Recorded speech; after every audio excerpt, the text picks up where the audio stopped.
Hello, it's that college football guy here. Another video.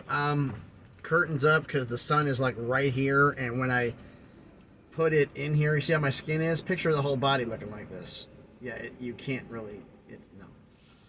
So, time for some Thursday college football predictions. I'm not going to go through every single game because I'm going through the ones that actually have betting lines now. Once we get into a regular week, like Thursday and Friday games, I'm going to pick and choose out of them. Saturday is going to be, every Saturday is going to be from this point forward. The Sunday games and Monday games we have 5 days of football this week. The Sunday and Monday games are going to be, if there are that many, there's a lot. There's actually 1, 2, 3, 4, 5, 6, 7, 8, 9, 10, 11 games tomorrow. I'm only going to concentrate on, let's see, 1, 2, 3, 4 of them, because they're not FCS.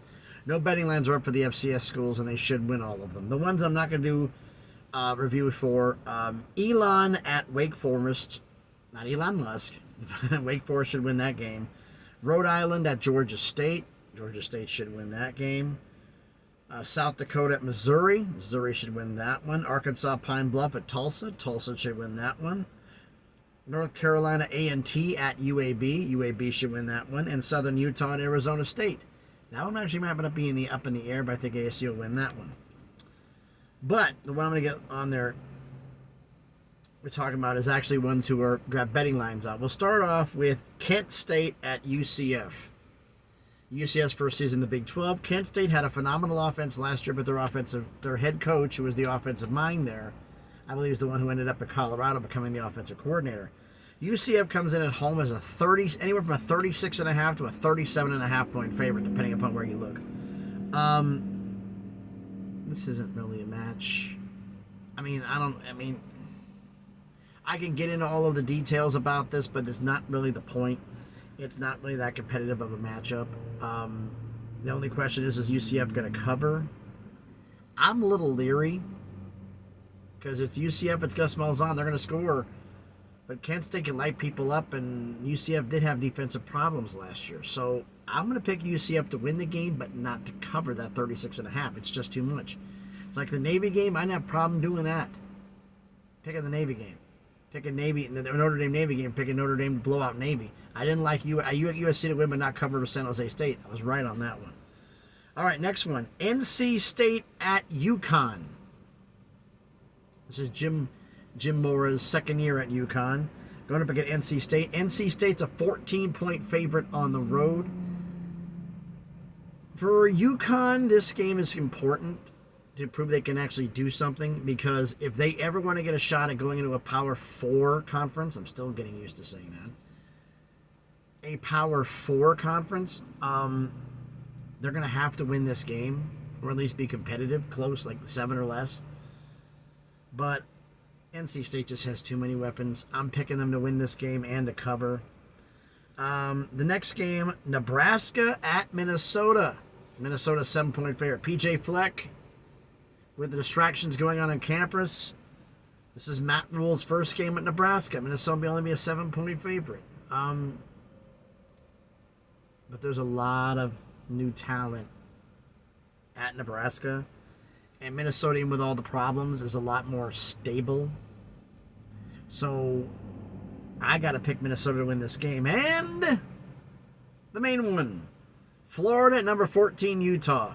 They opened up at a 4.5 point favorite. They have now dropped to 3.5 points, since it says the fact that starting quarterback Cam Rising and tight end Brant Kuithe, who are both out from ACL injuries, are doubtful to play. Barnes and Johnson, the two backup QBs, may be splitting time. And people are saying, I'm picking Florida because there's no Cam Rising. I don't care who quarterbacks Utah.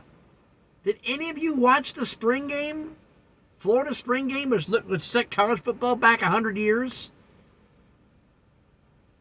The best rant on this, I'm going to give credit to Uncle Lou. He had a rant on this way back when, talking about how the fact that they couldn't complete a forward pass. The kicker kept missing kicks. So a team that is having that trouble, who is, again, taking a non-conference game against a Power 5 school out of state for the first time since 1991. That was Syracuse, and they lost. Now, you're traveling all the way to Utah to that high altitude with a questionable offense. They don't have Brant Kuithe. They have a lot of weapons that are questionable. That's true. They have a backup quarterback playing. That's true. One's a pocket quarterback, one's an option quarterback. They're probably going to sprinkle both in to keep you off balance. But the one thing you don't have is a defense, Florida. And Utah does. A damn good one. They lost some pieces to the NFL, but, I mean, they're not on the level of a Georgia defense. Let's be honest here. They're not even close. But for what they have, they do reload every year. And they do put guys in the league. So even without Cam Rising, even without Brant Kuithe, I'm still picking Utah to beat Florida. It may only be by a field goal. But I'm still picking them because cross-country travel matters. I got a lot of flack from a lot of people when I picked Florida to beat Utah when Utah was ranked last year. Billy Napier's first game at Florida because Utah had to travel cross-country. It says that matters. And it's a season opener. That matters. That affects things. Everybody thought it was crazy. Florida got the dub. Now Florida's got to do this. And Utah's going to win. I would love to see Cam there because they'd probably be winning by 25 to 30. But as it is, it's what we got to expect here. We can't exactly go for a lot here. So to recap, and the games for all the games that are going on there, point spreads or not, the non-point spread games was Earl FCS. Again, Wake Forest over Elon, Georgia State over Rhode Island, Missouri over South Dakota, Tulsa over Arkansas Pine Bluff, UAB over North Carolina A&T, Arizona State over Southern Utah. There was also one involving Western Michigan, and I don't recognize the school. Forgot to mention them. They're going to win that game. SFBPA was the initials on the sports books. I'm not paying attention to Western Michigan because I wasn't doing anything with the MAC except for Toledo. And for the ones that do have betting lines, UCF over Kent State, but to win, not cover that 36.5 point spread. NC State over UConn on the road in Connecticut, and they will cover the 14 point spread. Minnesota at home against Nebraska, they will win and cover the 7 point spread. And Utah, 4.5, 3.5, not mattering. They're beating Florida at home and covering the spread. That's what I think is going to happen with those games. So if you don't agree with me or whatever, let me know down in the comments. So thanks everybody for watching. Like I said, we're going to do this one. We have more games on Friday. I will do tomorrow I'm going to do a recap. I should say tomorrow I'll be doing a preview of the Friday games and doing a recap of the Thursday games later because it won't be happening after that because, well, the games aren't today. I'm doing the predictions a day early. I will predict the Friday games probably before the Thursday games even happen. Because I can't guarantee... The reason I'm doing these a day early is because the way they got me scheduled and the way they have me going right now, the subject to change without prior notice, I may not have any cell signal. So I wanted to get these predictions in while I can. I could do a recap. If I can't get in the recap, I could do a recap show when I get home. You know, do Thursday and Friday's results and Thursday and Friday results. Do the Saturday predictions and then do a Thursday and Friday result video. You know, I can do that if I have to. But yeah, so I'm just trying to get these ahead of the curve. And apparently I got some inspiration for some people because now everybody seems to be, the Monty Show just put it up about, oh, they want to get all these schools to come in. The Pac-12 isn't dead yet.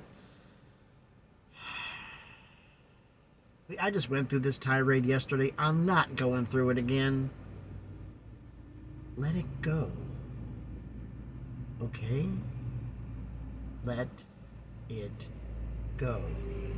Oregon State and Washington State are doing their due diligence to see if there is an option for the Pac-12 to keep its autonomous status. If there is no way that they can keep it, they're not even going to bother reforming the conference because then there's no point. And with only 2 Power 5 schools of Stanford and Cal leave, it's not going to be an autonomous conference. If they stayed, I don't think it's going to be an autonomous conference. But thanks everybody for watching the video. If you haven't done already, please smash the like button, hit the thumbs up. It helps with the algorithm, helps the video be seen by more people. Comment on the video. Who do you think is going to win all these games I'm mentioning here? And if you haven't done it already, please subscribe to the channel. On the way to 500 subscribers, slowly, surely on that crawl. Exactly what it is, a crawl up to 1,000. So thanks everybody for watching. By the way, if you want to know where I'm at, I delivered in... My brain's not working. I delivered in Mount Juliet, Tennessee. Headed south to Smyrna, which is one of the warehousing districts. Went up near here to Kokomo, Indiana. Delivered. Same place, reloaded. I'm now about literally at a truck stop 5 miles outside of Kokomo. It's still technically Kokomo, Indiana, where I'm at right now. At a little truck stop to get my way back there, and probably around 9:30 in the morning, I'll be local time in Tennessee. I'll be back in Smyrna to drop off the load, and then they're probably going to send me somewhere. Who knows? Knowing them, they're probably going to send me down to Gulf Shores, Alabama, just for giggles. That's where I'm thinking I'm going, and down there the signal sucks. But because the last time I did this, I picked up a load and took it down to Gulf Shores, but that's just me. We'll see what happens. So thanks everybody for watching. Hope everybody's having a great Wednesday. You can hear me. This is becoming one giant run-on week, you know? Yeah, Wednesday. Friday's the 1st of September. And for those of you who are depending upon what part of the country, and if you're hot and scorching up in the north, even in Tennessee, Kentucky, and up north, the leaves are already changing, folks. Because then I'm here in Indiana, and it's... Well, turn on the outside thermostat here. And it... Wow. 73 degrees. Gonna be a chilly one tonight. Talking about low around 59. Yeah, folks. Yeah, my truck talks. Thanks, everybody, for watching. Fall's coming. Thankfully, cooler weather. Stop roasting. Be safe out there, and please, be good to each other.